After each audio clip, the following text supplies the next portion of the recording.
안녕하십니까. 제목과는 조금 다른데 멀티 오브젝티브 옵티마이제이션 발표 바로 시작하도록 하겠습니다. 멀티 오브젝티브 옵티마이제이션 오브 CO2 앤 이코노미 가솔린 스테이스 프로세스로 발표를 맡게 된 정재훈이라고 합니다. 우선 목차를 설명드리면은 처음에 연구에 대한 예를 설명드리고 중간에 방법론에 대한 방법을 설명드리고 결과를 설명드리도록 하겠습니다.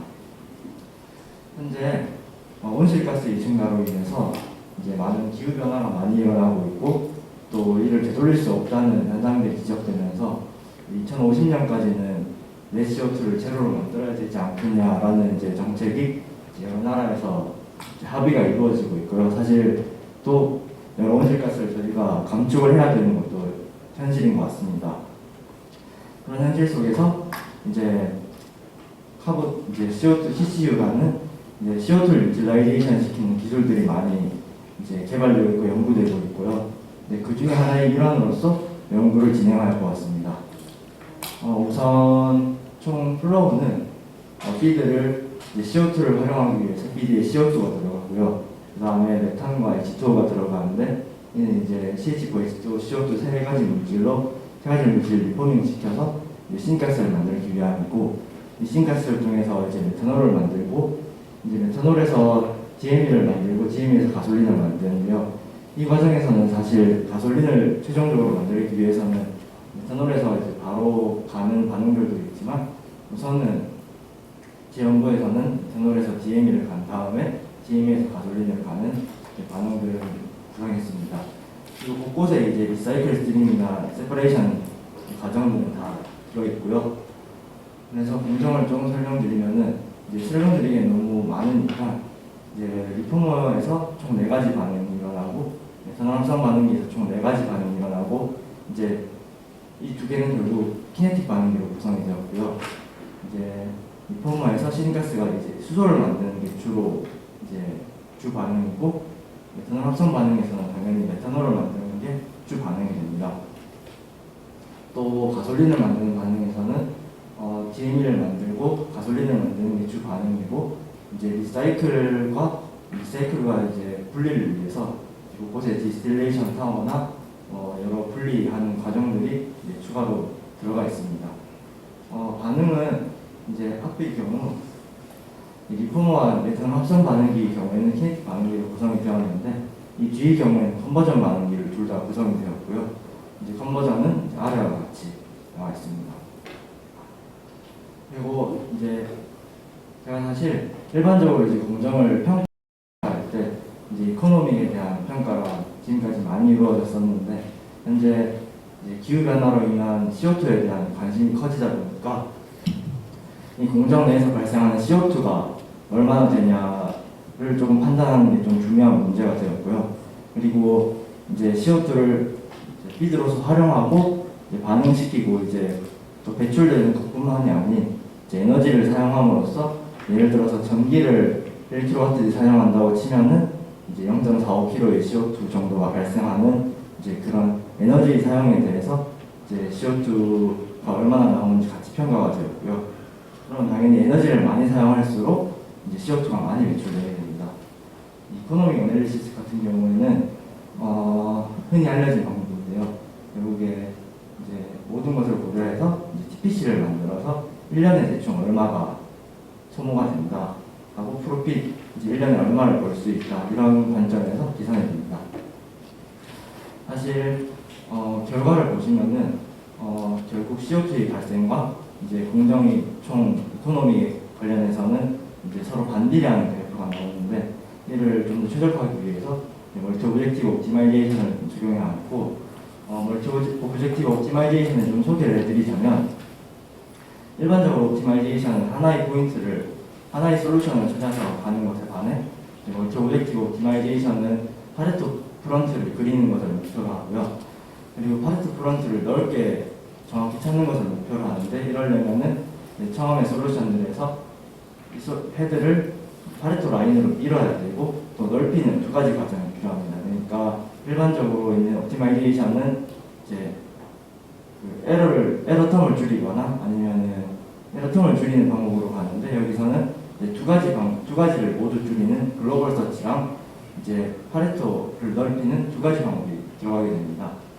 제가 사용한 방법은 이제 NSG2라는 방법을 사용하였는데, 이는 제네틱 알고리즘의 일종이고요. 그래서 제네틱 알고리즘에서 흔히 일어나는 일렉션 크로스오버 뮤테이션 이런 게 다 일어나고요. 여기서 앞서 말씀드린 이제 non-dominated sorting 방법과 크라우딩 디스턴스 소팅 방법을 통해서 이 방법에 대해서는 그냥 자세한 건 생략하도록 하겠는데, 크라우딩 디스턴스 소팅을 통해서 파레토 프론트를 좀 더 넓힐 수 있고, non-dominating sorting을 통해서 좀 더 계산을 빠르게 진행하기 위한 알고리즘입니다.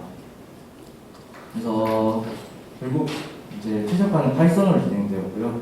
그 다음에 공정 시뮬레이터로는 아스펜을 사용하였고, 과정에서 이제 경제성과 시역적 발생이 얼마나 되는지는 그 사이에서 계산을 통해서 최적화를 진행해 나갔습니다.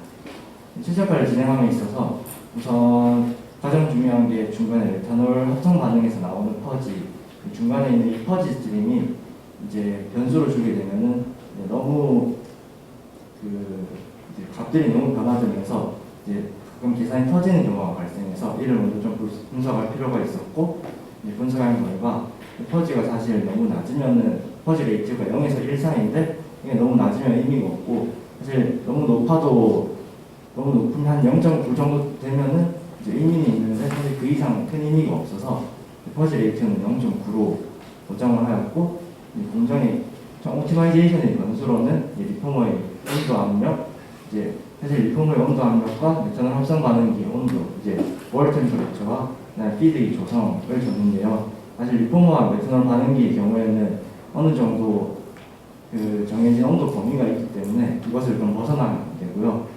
그래서 리포머의 압력의 경우에는 500kPa에서 1000kPa 사이로, 리포머의 온도의 경우에는 700에서 900도 사이로 운전이 되고, 이제 범위를 그렇게 주고, 메탄올 합성 반응기의 경우에는 질질에서 한 230도 정도까지 범위를 주게 되었습니다. 그 결과 사실 옵티마이제이션은 한 두 가지로 진행을 해보았는데요. 처음에는 좀 범위를 좁게 주고 이터레이션 수를 조금 적게 줬을 때는 파레토 라인이 그려지기는 하나 조금 좁은 범위에서 좀 그려지게 되고요. 그 다음에 이터레이션 수를 늘리고 이제 변수들이 이제 레인지를 좀 늘렸을 때는 좀 깔끔하게 수렴을 하는 것을 확인할 수가 있었습니다. 결과부터 말씀드리면은 이제 가장 프로핏이 좋고, 프로핏과 이제 CO2 발생 사이에는 이제 트레이드오프가 발생하고요. 에너지를 많이 쓸수록 가솔린을 많이 만들 수는 있지만 사실 그러면 CO2가 많이 발생한다라는 것이 결론이고요. 그리고 이제 드라이 리폼이 많아질수록 이제 CO2가 많이 감축이 되고, 스팀 리폼이 조금 더 많아질수록 이제 공정이 늑대기 올라가는 그림을 보여줬습니다. 결과적으로 CO2랑 CH4가 한 1대1일 때 이제 CO2가 가장 많이 감축되었고, CH4 대 CO2 대 H2가 한 5대2 대 5 정도일 때 이제 프로핏이 최대가 나오는 그래프를 그려지게 되었습니다. 에너지 원에 따라서 이제 최근에는 사실 신재생 에너지에 대한 연구도 많이 이루어지기 때문에 이 공정에서 사용되는 전기를 신재생 에너지로 대체하였을 때 이제 얼마나 차이가 나는지 한번 그려보았고요. 네, 그려본 결과 사실 이 공정 전체에서 사실 리포머에서 이제 온도가 700에서 900도 사실까지 올라가는데 거의 이제 900도까지 올라간다고 보시면 되고, 이 과정에서는 전기가 아닌 이제 연료가 쓰이게 되는데, 그래서 사실 이 공정 전체에서는 전기보다는 좀 연료가 많이 쓰이게 되고, 그래서 전기 비중은 한 10% 정도밖에 안 된다라는 것을 알 수 있어서, 사실 신재생 에너지를 쓰는 것은 이 공정에서는 엄청나게 큰 의미는 없다 하지만 조금 더 개선을 시킬 수 있다라는 게 결론이었습니다. 그리고 마지막으로 이 파레토 프로트를 그려진 솔루션들에 대해서 이제 좀 여러 변수들이 상관관계, 지금 이 나와 있는 것보다 더 많은 이제 변수들끼리 상관관계를 조금 많이 그려봤는데요. 근데 이제 좀 중요한 것만 좀 남겼을 때 좀 정리를 해보면, 이제 빨간색 부분이 상관관계가 큰 부분이고, 파란색 부분은 또 나름대로 상관관계가 반대로 큰 부분이라고 할 수 있는, 사실 상관관계 분석이라는 게 뭐 꼭 원인과 결과라고 볼 수는 없지만 트렌드 정도는 읽을 수 있기 때문에 한번 해석을 해보자면, 우선 이 변수를 지금 확실히 한 번에 다 보시긴 좀 빠듯할 수도 있는데 설명을 해드리면 이제 피드 안에 CO2가 늘어날수록 드라이 리폼이 많이 늘어지게 되고요.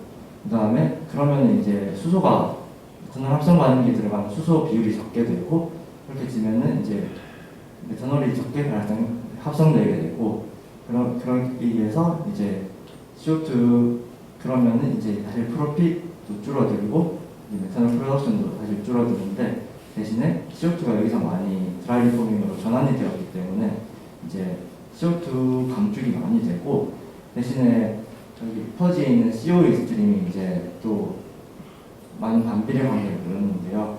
즉 CO2가 피드에 많을수록 이제 퍼지에는 CO가 많이 나온다. 근데 이 문제는 사실 저희가 CO2를 배출하게 하지 않기 위해서 이제 요 일련의 연구들을 진행하고 있는데 사실 CO2를 반응시켜서 이제 일산화탄소가 많이 나온다면 그거에 대해서는 조금 또 해석해볼 여지가 있으나 아직 결론을 정확히 내리기는 조금 어려운 부분이라고 생각하고 있습니다. 네, 발표는 여기까지고요. 감사합니다. 네, 발표 수고 많으셨습니다. 질문이나 코멘트 혹시 있으시면 객석에서 받도록 하겠습니다.